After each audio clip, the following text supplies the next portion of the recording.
अस्सलाम वालेकुम जी। मैं हूं डॉक्टर अजमल मलिक और आज मैं आपसे बात करना चाहूँगा बाऊ असगर जी के बारे में। बाऊ असगर जी से कौन वाकिफ़ नहीं है। वो हमारी शोबिज़ की दुनिया के बेहतरीन साफ़ी शोबिज़ रिपोर्टर जिन्होंने हमेशा आपको, हमें और तमाम फ़नकारों को प्रमोट किया। अब उन्होंने आपको, हमें फ़िल्म, टीवी और ड्रामा को प्रमोट करने के लिए अपना यूट्यूब चैनल बनाया है सतरंग न्यूज़ के नाम से। और बाबू असगर जी का ये सतरंग न्यूज़ वो आपका है, हमारा है और हम सबका है।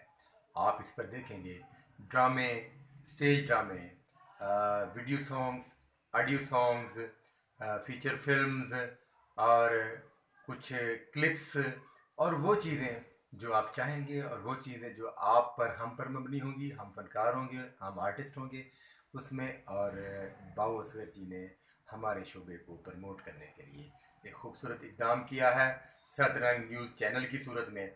मैं उन्हें खुशामदीद कहता हूँ और अपने तमाम दोस्तों, फनकारों, आर्टिस्टों, देखने वालों से गुजारिश करता हूँ कि अपने इस चैनल को सब्सक्राइब करें, लाइक करें और देखें कि ये चैनल कहाँ पहुँचता है और चैनल पर आने वाले लोग कहाँ पहुँचते हैं। बहुत शुक्रिया।